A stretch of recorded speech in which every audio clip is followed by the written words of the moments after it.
L'encadrement, dans sa simple définition, on dit que c'est en général un système de soutien. Ça prend son origine dans les sciences cognitives et dans des concepts andragogiques. On dit que le but principal de l'encadrement, c'est de développer l'autonomie des étudiants et leur persistance dans leur projet de formation. Par rapport à la formation à distance comme la téléuniversité, il y a un haut taux d'abandon. Donc, c'est très pertinent de faire de l'encadrement pour susciter là, la persistance au programme. On pourrait comparer ça, l'encadrement en général, à les services aux étudiants dans les universités. Alors, c'est des services qui sont offerts pour soutenir les étudiants dans leur programme. Pas dans leur programme, mais dans leur projet de formation dans les universités. Alors, dans le programme, bien, c'est différentes activités et ressources pour soutenir l'approche de leur finalement, projet de formation. Pour avoir lu un peu là-dessus, c'est difficile de trouver de l'encadrement programme. Ce qu'on voit beaucoup, c'est de l'encadrement dans le cadre de cours, soit dans les cours d'intégration dans un programme ou dans un cours qui est le séminaire de fin de programme. On voit aussi la notion de l'encadrement dans les cours de stage. On les retrouve aussi dans les maîtrises lorsque arrive le projet de mémoire.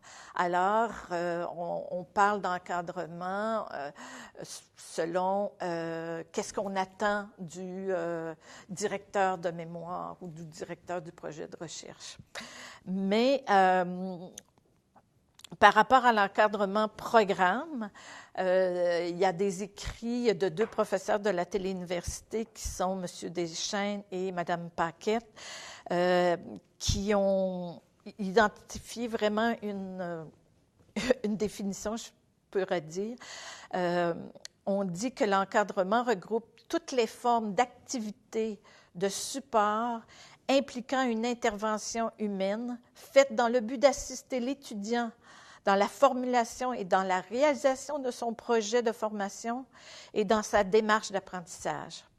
Ils vont même plus loin en disant que l'encadrement peut s'exercer sur différents plans, soit le plan cognitif, affectif, social, motivationnel et métacognition.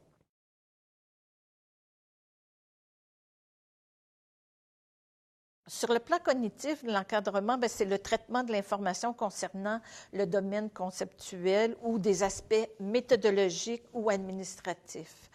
Sur le plan affectif, ça renvoie au monde des valeurs, des attitudes, des émotions, du sentiment de compétence qu'on se reconnaît comme étudiant. Alors, ça fait partie, nous, dans notre travail comme coordonnatrice, lors de nos interventions avec les étudiants.